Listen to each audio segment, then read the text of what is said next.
Y'all already know, man. We got another power scale.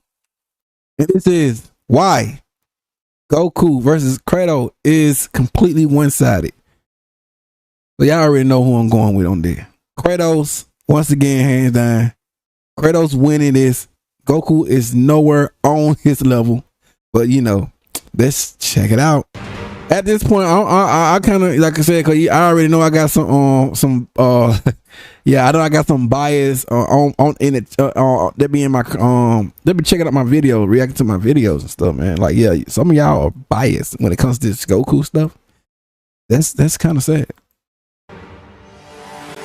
Goku. I mean, I ain't got a problem with y'all being a fan, but the bias, like, yeah, y'all, please stop. I just look and laugh. Saiyan warrior brought down to Earth, gaining massive and almost absurd amounts of power, fighting multiple powerhouses such as Kid Buu, Perfect Form Cell, and current. But he never defeated them. He never defeated them all by himself. He never defeated Kid Buu by himself. He never defeated Buhan. He never defeated Frieza. And when I say defeat, I'm talking about, I can't say the other word, so I'm gonna say peeled. He peeled. Instead of the other word, we're gonna say peeled, like the peel, like a peel. He never obliterate. You know, I'm talking about Thanos style. He never did that to them. One hand by his, I mean, well, you know, 1v1 by himself. So that the part, like, how can y'all, what? But once again, when I tell them to name me someone who Goku defeated like that, they can't never name you someone. They're gonna nitpick around it. So that's why I'm like, yo, you know what I'm saying? If you can't name me someone, then this conversation is completely over. You know what I'm saying? Like, I just look at it and just keep it moving. But like I say, if you can't name me someone who Goku defeated, obliterated, I'm talking about obliterate, annihilate, I'm talking about decapitate. He is gone. He is not coming back. 1-on-1, 1v1, all by himself without any help involved. Then you what are we talking about? Please stop. But I just wait till they respond, you know. Granola and gas and Black Frieza in the manga, and Kratos, the Spartan warrior betrayed by the gods themselves and led on a path of vengeance and rage, eventually killing said gods, and now in a Kratos is beating gods, man. Goku couldn't even beat Kid Buu by himself. Man forever, suppressing the Spartan rage he once had against the gods. But who would truly win between Goku or Kratos?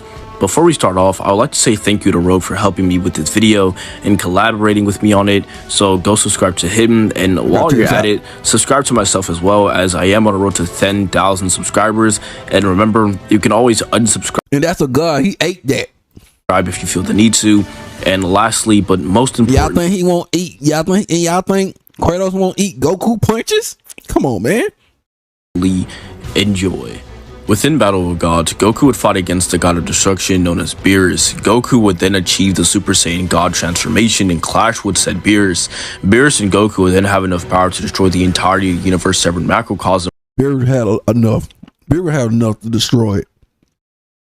Goku probably had a little of it, but I say Beerus had majority of it.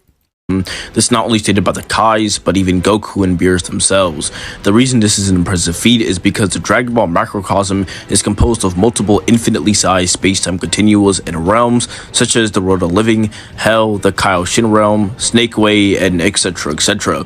This is further extrapolated upon within the Dragon Ball Z and Super guidebooks that the universe is infinitely expanding. This would also make sense seeing how all other realms and things as the World of the Void within Dragon Ball Super, and Hell being a parallel world or equal or even greater than the size of the World of Living. If this wasn't the case, then none of these feats prior could truly be the case, and this would mean that at bare minimum, the macrocosm has two infinitely sized universes or space-time continuums within it, that being Hell, as I said prior, that is equal or greater in size to the World of Living, and the Kaioshin realm and the World of the Living. For those still trying to deny this within the other guides as well, it's directly stated that there are infinitely existing galaxies scattering and or scattered throughout the universe, or that there are innumerable stars and other celestial bodies. Innumerable by Oxford definitions being something that is too many or too much to be counted, often used in a hyperbolic way or context. However, with the other pieces of evidence, it's not really up to interpretation, and it is concrete that Dragon Ball, along with its 4 to potentially 5 other realms within it, are infinitely sized realms. This would mean that at a low ball, Goku was infinitely 4D low multiversal within Battle of Gods alone. However, if you think that Beerus were going to destroy the entirety and everything within the Kaioshin realm, as well as there's the direct statement within the guides that it's directly stated that the Kaioshin realm and heaven encompasses a higher level of reality, possibly reaching those infinitely fifth dimensional tiers of power, since as proven earlier, all the realms within Dragon Ball are infinite. This is further explored upon within a translation from ChatGPT, saying that angels higher than heavens reside in heavenly. But I had to use that ChatGPT. Hey, like I said, I've been using ChatGPT too. But people be thinking I'm biased though. I be just be letting y'all know, man. I'm not downplaying Goku. It's like people that I'm not downplaying Goku. The people, y'all are downplaying Goku. I think Goku can really like beat these people. Kingdom beyond our understanding. The gods who watch over the world are perched on this land in a realm beyond dimensions that we people of the human world cannot fathom. However, I'll leave this up to your interpretation on if you truly believe that Goku is infinitely 4D low multiversal or infinitely 5D complex multiversal. People may claim that this isn't only half feat, seeing how at face value Beerus and Goku's combined power was what's going to destroy the macrocosm. However, Goku was able to absorb the Super Saiyan God transformation to his base form, at least within the anime's continuity, and continue to pressure and combat against Beerus and give him a run for his money within not only Resurrection F, but also within the Battle of God saga within the Dragon Ball Super manga and anime. This feat is also consistent, seeing how Beerus was also able to nullify the said energy and dual output they both produced in order to perform the said feat, meaning his durability, AP, and DC would all scale to each other individually and together. This would make sense, seeing how Goku during the Tournament of Power would then battle against a character known as Jiren. For those who are relatively new to the Dragon Ball series and cosmology/cosmogony, Jiren within the anime guidebooks alongside Goku is consistently portrayed to be above that of the gods of destruction themselves, at least individually, and to be the most powerful warrior they've ever seen. This would mean that Jiren inherently scales above not only Beerus, but any prior version of Goku, up until his mastered Ultra Instinct form that was actually weakened due to the numerous beatings and battles he had did prior against Jiren, Toppo, Kefla, and many more. Goku and Jiren would then clash many times and not destroy the world of Void. This could also be interpreted as ki control, or that the Void of Nothingness is either bigger and or encompasses more space than that of the macrocosm. As for speed, the Universe 6 tournament hit's ability of Time Skip is also Time Stop, and Goku is able to not only move within it, but bypass it. This will grant Goku inaccessible speed, however, only if you disregard the feats of being stronger than your opponent, and then being able to bypass your opponent's said hacks because of being stronger than said opponent within Dragon Ball. As within Dragon Ball, if you are stronger than your said opponent, you do have an advantage against them, against things like hacks and other abilities. During the Granola arc, Granola was able to move faster than instantaneous teleportation. This feat is further supported as Goku even mistaked Granola's raw speed for that of instant transmission, as Granola even said that this is not only a lower or weaker form than his overall power, but that this is only a sliver of power that he doesn't need to waste on petty things such as instant transmission. This would mean that Granola does have infinite speed consistently, and Goku would then surpass that of Granola with things such as True and Mastered Ultra Instinct, so obviously Goku should scale above this. This is further supported as it's directly implied that Gas is more powerful than that of Granola, as it's further implied that not only could Gas beat Granola, but that Granola might even think that he's inferior to Gas himself. However, within their little scuffle, Gas had the upper hand the entirety of the time, and as for hacks, Goku has the ability and technique known as Ultra Instinct. Ultra Instinct is a form of not only precognition, but autonomous self-movement. Within the moral arc, Goku verbatim states that Goku's body perceives the action and learns to counter it instantaneously and appropriately, meaning the only way Kratos would be able to bypass that ability is by being completely stronger and faster than that of Goku. Within the anime continuity, as well as the manga, beyond popular belief, Goku is also able to use the Hakai. The Hakai is a form of existence erasure beyond that of the soul. Also, before anyone tries to get at me within the comment section, Ki does equate and equal to speed, as shown in the Dragon Ball Z saga. This is shown with the Namek saga, where Vegeta verbatim states that if one power grows, so does their speed. Protection. Goku still getting smoked. And with the Super Saiyan multipliers that anecdotally show the user's speed and power increase by a significant, exponential, quantifiable margin. Furthermore, time hacks such as time skip won't work on characters such as Goku, as even Hit remarks that this wouldn't work on Goku. However, with this being said, who would and like I said, Dragon Ball Super, they power skills is like is complicated. That's what I'm saying. Like, it's so complicated, and like that's why I like the power skill, but when they come scaling like Goku and like, it's everywhere, man. So that's why I see like some people don't take like the Gokus. I see why people don't take them serious when it comes to the power skill. I'm talking like Dragon Ball, but other than like Luffy or like Saitama or anything like that, yeah, they probably can see something. But when it comes to Dragon Ball, yeah, I be seeing like people don't take Dragon Ball or Goku serious when it comes to power skill. So that's, I don't know. truly win between Goku and Kratos? Kratos, hands down. Kratos, hands down. Goku This really ain't even a match. the literal face of anime, and Kratos one of, if not Kratos, I mean Goku. Like that's what I be saying. Goku is an icon. Yeah, Goku is an icon. He's I call Goku is a anime industry plant. That what he is. In a way, Goku is an anime industry plant, bro. I'm sorry, bro. It is.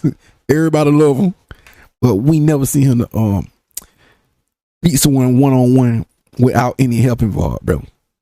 Beside that, that monster in Dragon Ball Z, he only know how to fight like side quest monsters. That's it, bro. the main face. But I don't want y'all to think I'm downplaying Goku, but he only fight like side quest monsters, bro.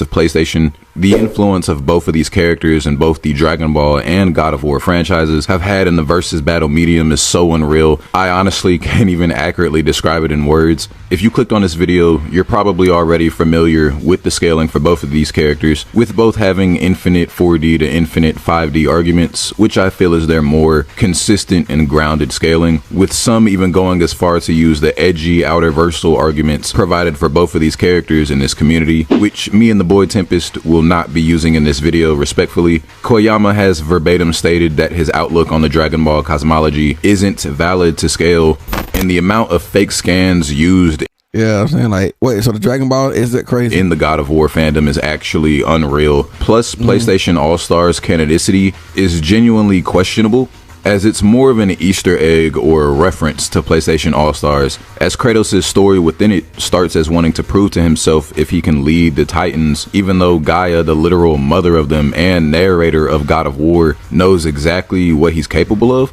It just doesn't add up to me, nor fit the timeline consistently. But now that that's out of the way, let's go ahead and get straight into business.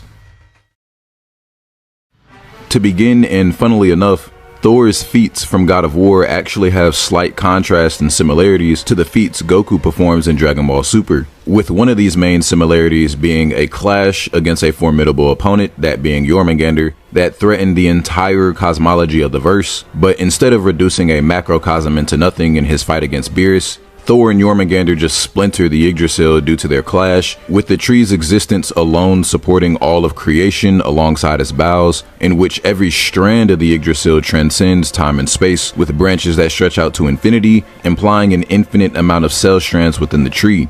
We also know that the Well of Fate in Midgard contains endless amount of timelines, which the Yggdrasil verbatim transcends, making this a multiversal to multiversal plus feat depending on who you ask. And in their second fight, the energy both Thor and a younger Jormungandr were exerting could be felt in all of the realms, which are separate dimensions with their own space and time, and the 9 realms rest and exist on certain portions of the branches, specifically around the end. In its most lowest interpretation, this would be uni plus to low multiversal, depending on who you ask. This would be infinite 5th dimensional low complex multiversal if you think space-time continuums are an actual 4D construct with 4 dimensions of measurement, which is still debated about to this day in the versus debating community and even among physicists as well. And I'm not really trying to get too deep into that, so I'll just leave that up to your interpretation.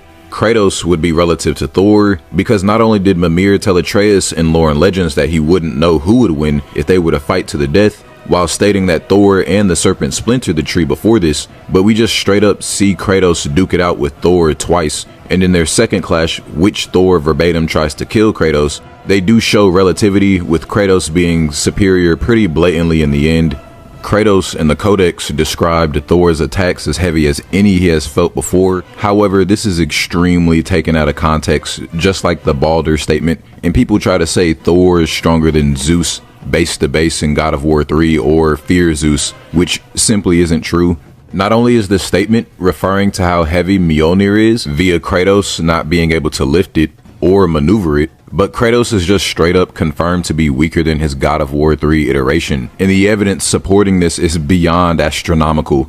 In the official PlayStation guide to God of War 2018, which was promotional material back then, it stated that Kratos needs to reawaken his dormant powers. We know this isn't referencing the power of hope, because it's confirmed Kratos kept a portion of hope to himself, meaning it's referencing his base strength that's been rusted over the course of 115 to 150 years at the very least. It's confirmed Kratos is rusty at the start of 2018 by Corey and Eric, but it's also just shown in his fight against Baldur. It's also stated within the novelization for the 4th game that Kratos' muscle mass has just straight up depleted from God of War 3 to God of War 4. He's lost all of his amps and equipment that even allowed him to declare war against Olympus, which is explicitly stated in God of War Ragnarok. He doesn't have Prometheus's ashes anymore. He doesn't have Hades' soul, Nemean cestus, Kronos' rage, the golden fleece, the blades of exile, or the blade of Olympus that provided him with the strength he had while he was the actual god of war. Zeus on wait, we going with Kratos and okay. On the other hand, scales above both of his brothers, Poseidon and Hades.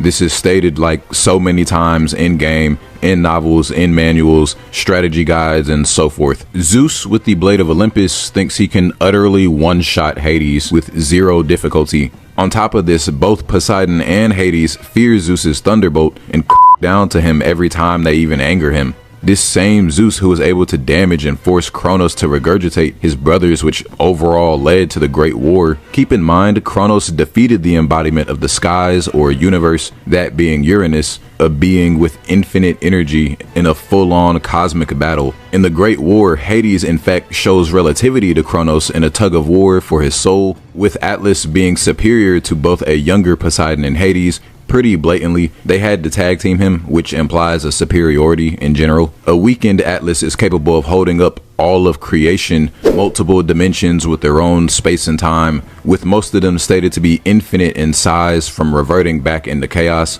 annihilating the existence of all of these realms. Hercules, just as in the mythology, is also capable of doing this as well. Kratos has also defied universal laws by pushing back not only a weakened Atlas's fingers, but a weakened Kronos' fingers as well. I don't really want to get into the debate on who's stronger between Kronos and Atlas. If you think one is stronger than the other, I don't really care. But his ability to fight and contend with beings with size capable to humans and ants, which is about a 750 times difference, not even mentioning the sheer difference of mass. But this is just evidence that Kratos can physically brawl with beings who are relative to Atlas.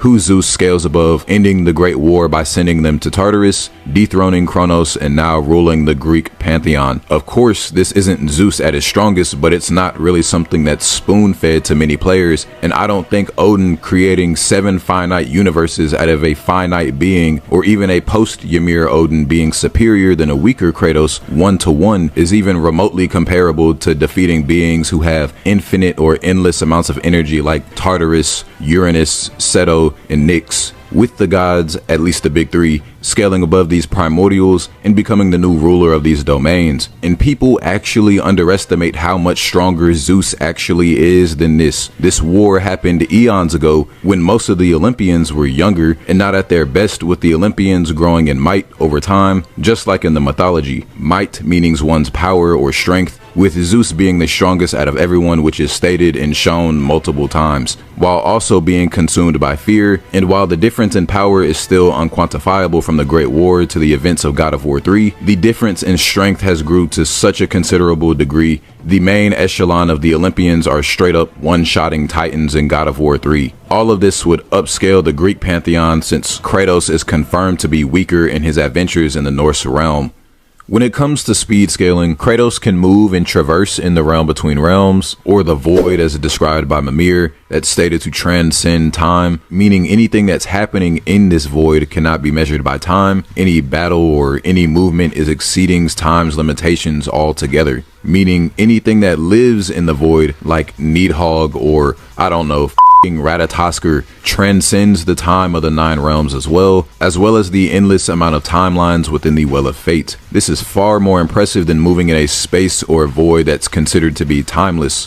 Think of Elden Ring's Chasm of Time with Placidus Axe. He's literally in the space between the main timeline and another we haven't seen or interacted with. Everything happening within that chasm is happening in no time, yet in God of War, we know the realm between realms is stated to surpass time. Think of the speed formula real quick, as speed equals distance divided by time. The formula I laid out would simply just break apart as time is surpassed or undefined in this realm, as time would be practically impossible to calculate mathematically in this void, yet distance is still traveled. Therefore, the speed itself cannot be measured. I know some will disagree with Kratos' immeasurable speed scaling, regardless of how blatant it is, but infinite and even inaccessible speed scaling chains is also pretty blatant in God of War scaling as well. Any Vanir god worth their salt can straight up stop time with their temporal magic, and anyone competent enough in the Norse realm, like Odin, Skoll, and Hati, could easily move within it. This would be consistent as well, since not only is it stated that time is meaningless for a Titan, granting them inaccessible speed at the least, with showcases of acausality hacks as well, but the primordials also raged for an eternity before time even existed, showing gods or other godly races in God of War are capable of moving in no time and aren't resisting time hacks. Persephone in Chains of Olympus can react to a single directional beam of the light of dawn. The light of dawn is explicitly stated to hail from the same energy source of that of the light of Helios, with Helios being capable of lighting up the entire underworld in an instant in an omnidirectional fashion. And the underworld is not only stated to be a chasm of immeasurable magnitude, but it's also stated to have an infinite distance in the level design section of the God of War 1 strategy guide. Kratos in Chains of Olympus scales to this, but with the many physical amps Kratos has in God of War 3, he's just blatantly above this, especially with him gaining access to Hermes' boots that literally just amplifies his already broken speed. I mentioned all of this because I will be using God of War 3 Kratos and Norse Kratos separately in this video, seeing how these versions of Kratos will stack up to Goku rather than going balls deep on a composite Kratos. I personally feel like that's fair and more interesting and overall what y'all want to see. So yeah. Okay. So there's the stats laid out and presented and whatnot. Me and Tempest have both hopefully convinced you all that they're sort of in like the infinite 4D to infinite 5th dimensional range, depending on how you want to interpret the feats. However, something really important to premise to this discussion when going over a matchup like this, or Dragon Ball versus any verse in general, can said combatant have his hacks overpowered by Goku or anyone in the Dragon Ball verse? And the answer is no. The hacks in God of War don't really operate on a level where the power level of a combatant is involved. It's just your opponent getting purely out-haxed. With literally the only example in God of War where Hex works on opponents weaker or below you is Hades' soul stealing, where it's shown to be like a physical tug of war. But think of the Norns or the Sisters of Fate real quick. Some of the most haxed out beings the God of War verse has presented to us. Beings who can oversee entire archetypes and scripts and can manipulate the threads of fate that span all life and time, including both Odin's script and Zeus's thread, which would indicate that Hax bypasses physical strength for the most part in the God of War verse, unless they have a resistance to said Hax. So Goku being strong enough to negate Hax against combatants who have a lower power level than him in his verse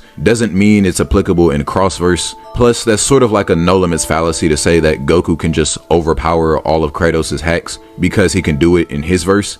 Me and Tempest will be granting this point to Kratos, that you can't just neg all and any hacks because of a power level argument. When both combatants seem to have relative power, both combatants will need clear-cut resistances to said hacks presented, which I'll get into shortly. So going ahead and getting the cringe arguments surrounding this matchup out of the way first, when comparing hacks and resistances, I don't think Kratos removing Goku from the battlefield via sending him to Tartarus is a win con, especially if their fight pans out like your average Dragon Ball fight, considering that both combatants are no slouches and are both experienced when it comes to martial arts and hand-to-hand combat. But Goku can sense energy. He'll be able to sense Kratos' energy and just instant transmission back to the battlefield. And Goku doesn't really instant transmission his opponents away from the battlefield. It's more so using instant transmission to get the leg up in a fight. And when doing versus battles like this, why have the argument where one character can just BFR the other? It's kind of lame and not what y'all came here to see. I also need to get the transformation argument out of the way as well. People will say Goku would just increase his power to a point where Kratos can't keep up, which isn't true. I'm gonna say that's a lie. The difference between Dragon Ball and God of War on how they handle. That's what I'm saying. Like, that's what I said. You can't explain it to them. They gonna be biased. I'm a fan of Dragon Ball Z, but bro, I know like that's what I'm saying. Like, it's crazy. Power increases. They just don't. To me, it give like they just want to accept that Goku. They just want to accept that Goku can be defeated, bro. Delusional is killing them.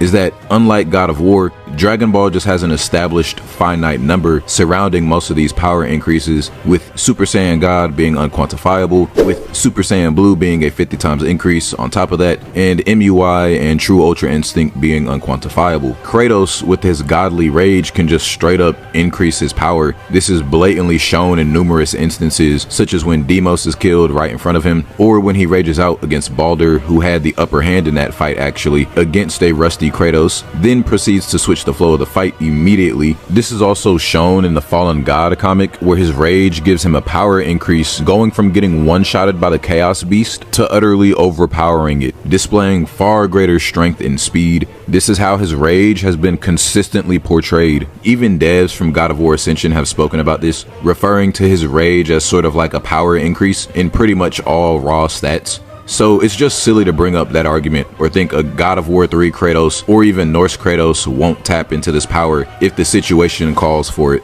Getting into one of the most relevant abilities in this fight. Plus, Kratos is a god. Well, somewhat. Well, yeah. Kratos is a god, man. He fighting gods. Goku is not on that level. Goku can't even beat Superman. Get out of here. In my opinion, would have to be stamina, in which Goku would be at a heavy disadvantage. Goku probably won't even be able to beat Dedo. I'm sorry. Not at the Mitro. I'm just joking. Even being extremely charitable with Goku being in MUI for half of the tournament of power, which he wasn't, that'll only be 24 minutes of him maintaining that form, when compared to Kratos' stamina feats, such as climbing Pandora's temple for 3 days straight, and fighting for 6 days straight on the back of the Pegasus. In the Fallen God comic, he's also traversed the planet. That's what I be saying, like Goku hit Goku like energy, bro. Like people fail to realize, people don't be thinking deep into these stuff. They just go by. That's why I be like, I'm talking to fans, like the stand, whatever we call them, the stands of bias. They don't think deep on this tight stuff right now. That's why I be saying, like, bro, y'all sticking the head, bro. Planet and fought for months without any form of fatigue. In God of When War the last time we ever seen Goku fight like months and stuff? Wait, the hyperbolic time chamber. How long he been in the hyperbolic time chamber? I can't remember. 3 specifically, Kratos manages his attrition to a point where he can contend with beings who have fought for eons to raging for an eternity before time even existed. Now, well, there you go right out there. not to say Kratos himself can fight for this long, as that's certainly debatable, but he has fought beings that can fight for this long and just straight up overpowered them. Meaning there you go. There you have it right now. Goku do not stand a chance right now. God. Gods and Titans. Hyperbolic time chamber won't even do nothing for you, Goku. I'm sorry, man. Couldn't really. Once again, I'm not downplaying Goku, bro. I'm just letting y'all know that Goku is not him when it comes to, you know what I'm saying? He's an anime industry plant. Or his combat prowess alongside his overwhelming aggression. So I don't think it's a stretch to say Kratos can simply out-stamina Goku before MUI runs out, when he has the empirical evidence to suggest that, and far better self-sustenance as well. We see Goku can't maintain this form pretty blatantly in the anime and in the manga, and it's that's why I be telling people, that's why I be telling them, but yet they still refuse to believe this stuff, man. I didn't even say who got more stamina. Who got more stamina between like this person and like I said who got more stamina between what I think who I said? Was it Goku and Saitama? Somebody else, I believe. Bro, it's verbatim stated by Goku himself that he can't stay in this form that long. Even then, MUI is a form even in the manga, bro, and yet they still. But y'all probably gonna like, what if you get a sensu bean, bro? Just stop it. Entirely dependent. Nitpicking is crazy. On said character's speed, since it's just movement without thinking and not necessarily instantaneous movement or reactions, attaining this type of flow state, and Jiren obviously being capable of tagging him. This argument only comes into play if you think Kratos doesn't have immeasurable speed, with his infinite and inaccessible speed scaling chains being pretty concrete. If Kratos has Hermes' boots in this instance, he can simply tap into speed that goes higher into inaccessible speed, due to it granting him amplified agility, even though I don't think he needs them to begin with.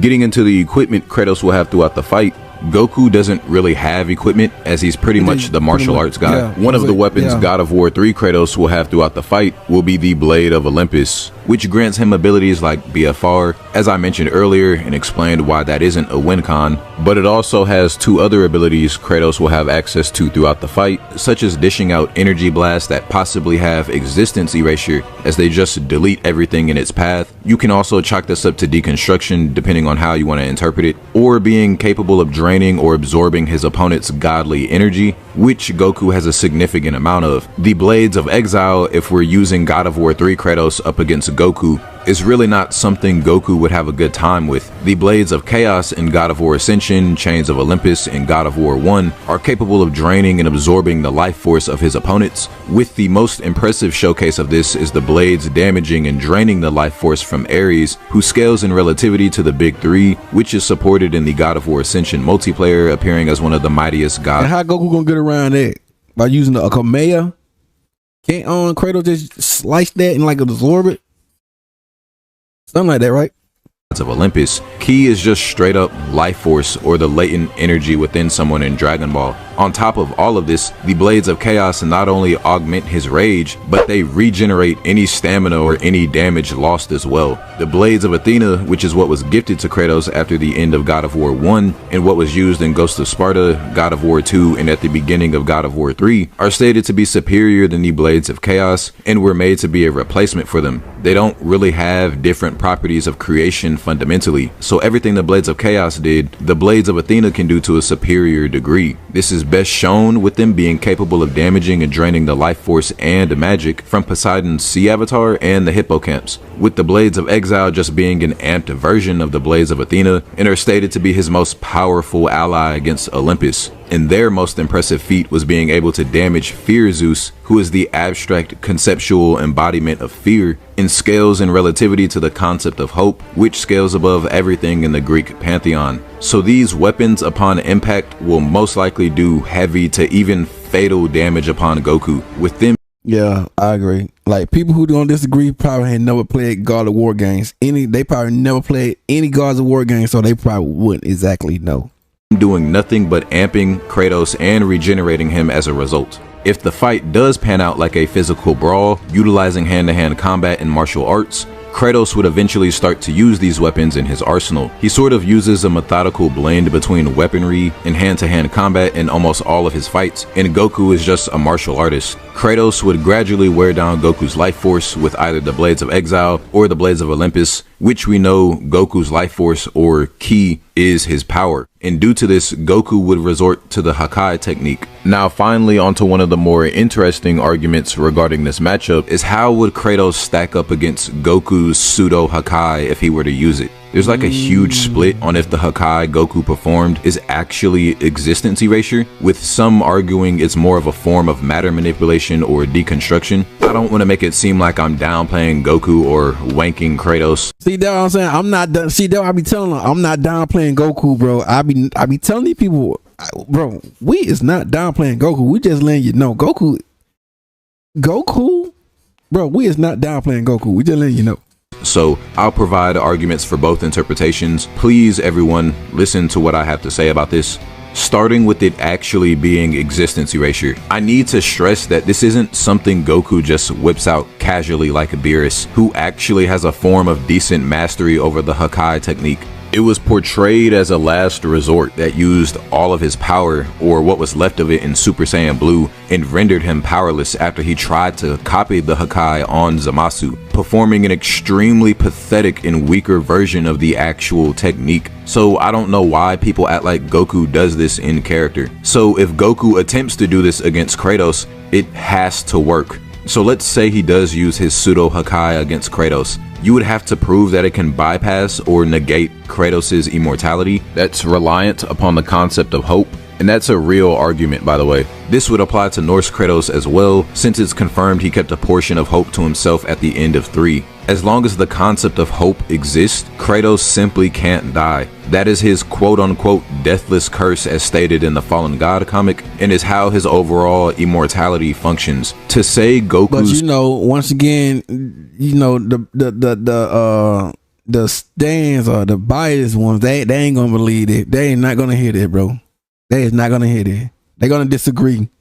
Pseudo Hakai and the Hakai technique in general can negate and bypass every form of immortality, when nothing in the source material or even in the anime continuity suggests that, is most definitely a baseless assertion with no evidence supporting it. All the Hakai has shown is that it bypasses basic forms of immortality shown throughout many pieces of fiction, like indefinite life or indefinite regeneration. So we can't assume that it does bypass Kratos' immortality, because it hasn't been shown to bypass that form of immortality, which is sort of supported by Beerus himself, saying that he can't really kill immortals, which is in context to beings like Zeno, who can actually erase things. I feel like this is something easily forgotten, not just within the versus debating community, but for the people who are new to these things as well. There's multiple types of immortality, not just basic things like indefinite life and so on. It's important to note that what gives Kratos another leg up in this argument is that Fear Zeus conceptually erased Kratos, and Kratos was resurrected and regenerated via the power of hope, and became immune to Fear Zeus in bypassing this same broken level of immortality that Kratos has himself at this point. Goku, at least in the main continuity of Dragon Ball, has no conceptual resistance to even contend with the power of hope. As for the Hakai technique being a form of matter manipulation or deconstruction, Kratos has resisted things like this as well, and this is applicable to both versions, as Kratos tanked the Light of Alfheim in his base strength with no physical amps while attempting to reawaken his dormant powers throughout the events of... That was impressive too, I ain't gonna hold you. God of War 4. The Light of Alfheim can dissolve souls to the point it can destroy them, and is the primordial light that separates the realms from each other. Even someone like Odin, who's disguised as Tyr at this point, is shocked at this as well. So yeah, Goku's pseudo Hakai is not a win con, unfortunately. If existence erasure or deconstruction, depending on how you want to interpret it, is a thing, Kratos wins on that with the Blade of Olympus, while not rendering himself powerless, but actually providing himself with more power. But what about true Ultra Instinct? I think we can all agree that true Ultra Instinct is a form portrayed as being superior to MUI, with it literally being Ultra Instinct, with Goku being able to think, use conscious thought, and keep his emotions as a Saiyan. I will be using Norse Kratos for this specific section, and funnily enough, Kratos in God of War Ragnarok has actually fought someone that has not quite the same but similar hacks, with that being Heimdall, whose precognition is made up of foresight and telepathic abilities via foresight and reading intention. Due to this, he required the Dropnir Spear, which is going to be relevant in this fight, to overwhelm Heimdall's senses and overcome his foresight in general. The Dropnir Spear is a weapon that is stated to duplicate without any limit, is a weapon capable of embedding itself onto his opponents, and also capable of detonating via exploding alongside many other abilities and runic attacks as well. The most impressive showcase of this is the spear being capable of damaging a rage-amped lightning cloak Thor, with the spears being capable of embedding themselves on this lightning cloak and detonating on him. Now, whether you think Kratos was getting faster or just overwhelming Heimdall's precognition doesn't really matter to me. It's just blatantly shown that at the beginning of the fight, he goes from not hitting him to making Heimdall block, to making him bleed, to straight up beating the shit out of him. Plus, in the last phase, Kratos was able to use all of his weapons against him rather than just the spear. It wouldn't make sense for Heimdall to stop using his precog as well, as that's literally his main ability. He's just raged amped while using it, totally ignoring Kratos' realm shift talismans and amulets. I don't really care if you think that those time-related abilities wouldn't affect Goku. I'm not going to use that argument in this video. Kratos with Dropnir and its unlimited duplication and detonation abilities, while being capable of embedding themselves onto the opponent with multiple different runic attacks. The spear can most definitely help overwhelm true Ultra Instinct, as long as he goes about it carefully and doesn't waste his time. Unlike Heimdall, Goku's battle IQ isn't terrible and is actually capable of picking up on things mid-fight. Now sure, true Ultra Instinct and Heimdall's precognition don't work the same exact way, but the same logic does actually apply. Instead of overwhelming foresight and telepathic abilities with conscious thought, he'll just be overwhelming autonomous movement with conscious thought, to the point that he can use other weapons in hand-to-hand combat, getting the job done to beat Goku.